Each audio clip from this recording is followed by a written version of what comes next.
He kōna ipurangi tēnei nā te reo irirangi o Aotearoa. When it comes to saving money, everyone has ideas, and there's a lot we can learn from different cultures. From the big picture stuff, placing a lot of importance on education, as a lot of Chinese parents do. Invest it. Just put it in the property or put it in the shares. to the everyday. We eat at home. During winter, we cover ourselves with more bedding, better quilt thickness. Cooking food at home is always the best thing. You save heaps of money. Kia ora, I'm Katy Gosset. Welcome to Thrift. In this special crossover episode with RNZ's Here Now, we're getting some cost-cutting advice from our diverse communities. So our saying, an oldie but a goodie, is a problem shared is a problem halved. And I wonder, if we share our money-saving tips, do we then halve our shopping bills? I wish. Maybe not halve them, but it's got to help, right? Salam everyone. Today we make kubba. That's what's been happening lately at the Canterbury Refugee, Resettlement and Resources Centre. For kubba, rice and potato. We boil together.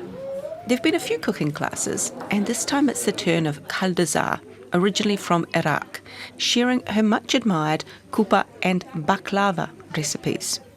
Kuba are small oval-shaped balls of deep-fried minced rice and spices. Very tasty, I can vouch for them. And baklava, possibly better known, is a sweet pastry filled with nuts and honey.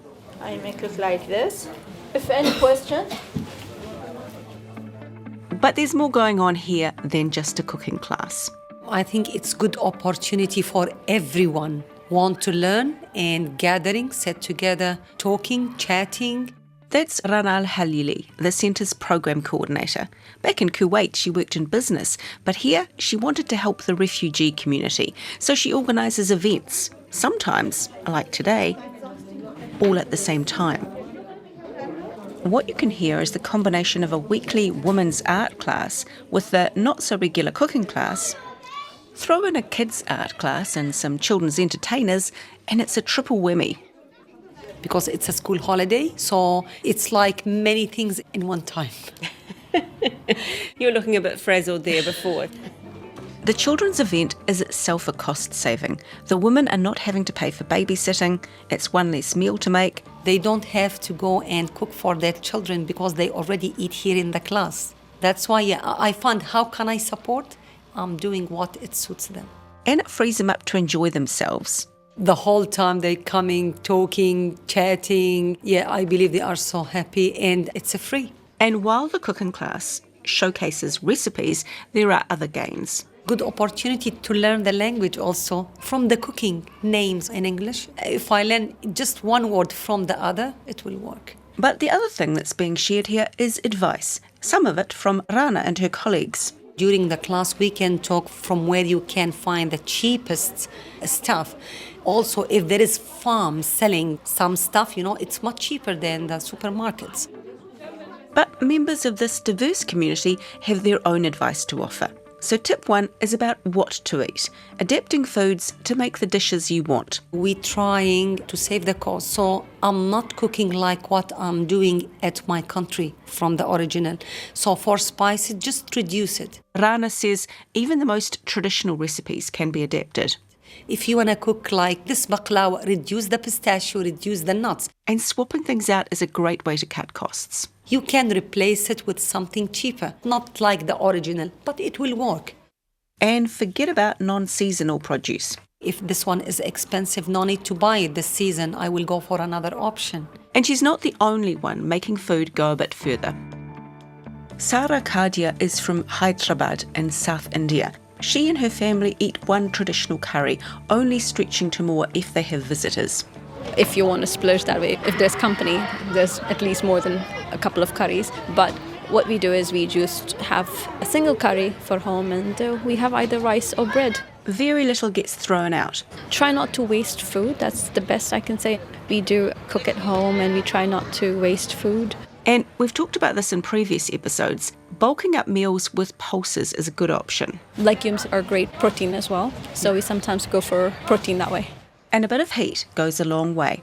We do use a lot of spices, which makes, I suppose, we don't eat as much. I find like if you make it really delicious, you don't really want to eat a lot more. A small amount of meat will also go much further if you cook it in a curry or a one-pot meal. So you're not losing by not having a piece of meat. You're still getting quite a lot of the nutrients from the meat into your curry. So that's the whole point of the curry. Some genius thought it up. Some thrifty genius. I love that. After all, that's what the show is all about, finding the thrifty genius in all of us. Moving on to tip 2, and still with food, because it's one of our biggest costs, right? This tip is less about what to eat and more about how we eat it and how we buy it. Yes, traditional dishes work well with a limited budget, but saving money sometimes calls for an even more flexible approach. So first I put the money aside for saving and then I start spending. That's Isha Masoodi, who came here from Kashmir in northern India. As rents and food costs rise, her strategy is to save first and then choose food according to what's left over. For me, what works is I keep a little chunk of money aside and put it into the saving, and after that I spend. Whether you're eating meat today or you're eating pasta, whatever you're eating, if it is in your budget, you eat that. When she does find things that are well priced, she'll often buy extra. Sometimes I do bulk buy things that doesn't have a short expiry like milk, etc., and that helps. Rice is a good example. So instead of buying 1 kg or 2 kg, I'll buy 20 kilos. So it will cut down the cost. Another who bulk buys is Alif Daniel. He works with Rana at the centre. He's Malaysian and comes from a large family.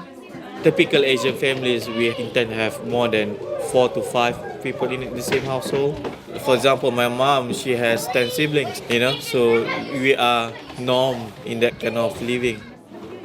Now, it's probably a no-brainer for a lot of us to not eat out when times are tight. I'm trying to avoid to buy food from outside. Cooking at home, yeah, it's easier, cheaper, faster. Alif's the same. He brings home-cooked meals to work for lunch and he doesn't buy prepackaged dinners from supermarkets. We are not used to eat that. We rather prepare it fresh. So that's how we save a bit of costing. So, to cook from scratch, what's on Alif's shopping list? Our own dishes, we tend to use more ingredients. We tend to use more spice. He can get these at various Asian supermarkets around Christchurch, but his style of cuisine also relies on a lot of vegetables and he's found them pricey. So he's selective now about which ones to buy fresh. We buy some, just carrot, potatoes and cabbage probably. The rest are quite expensive. And then he'll supplement them with frozen vegetables or spices, again bought from specialist shops. So some frozen chilies and frozen vegetables that they are brought from the Asian countries. Alif does give in to takeaways sometimes. Yeah, don't we all? But he stays away from food deliveries, which he finds an extra and unnecessary cost. If you fancy eating takeaway style food at home, Alif suggests making it yourself. Make your own food. It's a simple recipe. It's just that instead of you buying $25 for fish and chip, you can get the dory and the chips for less than $10. And he's done that today with all these kids you can hear running around. Instead of catering the event with burgers or pizzas, we make them a home-cooked meal. So you're teaching them some skills as well? Yes. The other big tip is about sharing food, even on the few occasions when Alif eats out. In our culture, we used to share. For example, when I go to the pizza place, we tend to share the whole large pizza. Even when he's not eating out, Alif recommends sharing. When he was a student, he and his friends fell into the habit of weekly potluck suppers after class.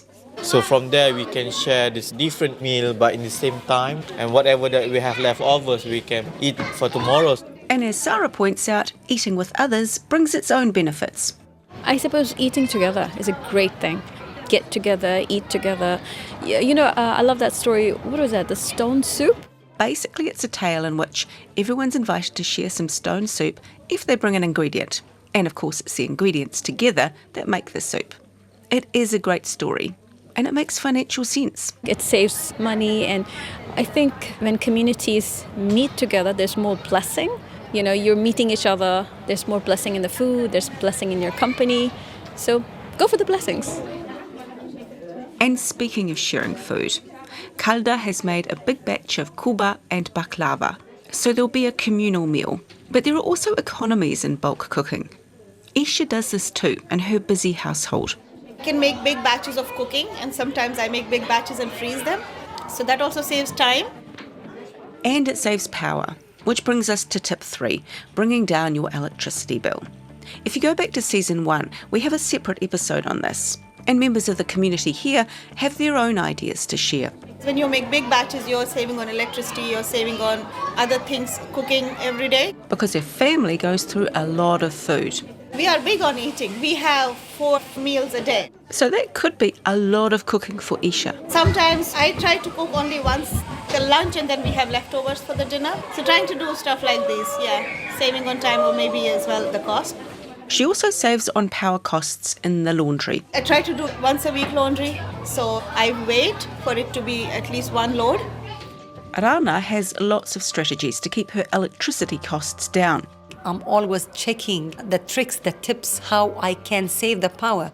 And heating is one area where she's made an impact. I have 4 bedrooms. I can tell you my power around 200 only.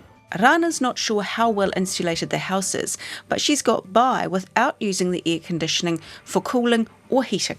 No need to believe the AC 24 hours, Until now, I didn't open the AC at my home. Instead, she just says, chuck some more clothes on. You can wear cloth. This is what I'm doing. I'm warm myself. And your family, your children are doing the same? The same. I teach them. That's a good reminder of a common theme in thrifty circles: heat the human, not the home. And Rana plans to keep it that way. No need why I will let the power bill will go to 500. Why? I tried my best and it will work. It will work. Now that Kalda's class is over and everyone's relaxing and eating, it's catch-up time. This kind of gathering is so important. In fact, Isha looks forward to it. Like in our everyday life, we get so busy with work, with children, and not having a lot of family here. So when you have people from the community, it feels like it's a family. They're able to share both ideas and tips about getting by in New Zealand. When we talk about these, we get ideas like, oh, okay, I can do that. Also talk about opportunities that others have found and sharing with others. They can also look for similar opportunities. Now, a quick recap. When it comes to food, be prepared to adapt. Reduce or change ingredients or swap them out for something cheaper. You might invent an amazing new dish. Use a small amount of spicy or rich food, bulked up with pulses, and supplement with bread and rice. Buy and cook in bulk where possible. Check smaller markets for cheaper specialist foods. And use a combo of fresh and frozen veg. When you eat, share with other people, either out or at home. And keep your power bill low by using plenty of warm bedding and rugging up. Embrace your inner thrifty genius. As I head out, Kalda farewells me. Thank you for coming. Thank you for sharing the food with us. Really, I should thank her, not just for her excellent baklava. I ate 4 pieces, which were urged upon me, but I didn't exactly resist. But special thanks are due to the community here at the centre for sharing their tips. Not just Kalda, but Rana, Sarah, Isha and Alif. This is the last episode of Thrift in this season, but keep an eye out for season 3 coming soon. To hear this ep again or others, follow and listen to Thrift on your favourite podcast app. This podcast was produced and presented by me, Katy Gosset. It was mixed by Alex Harmer, and Tim Watkin is the executive producer of podcasts and series. As always, if you have a tip to share, you can email us at thrift@rnz.co.nz. Thanks for listening. Ka kite.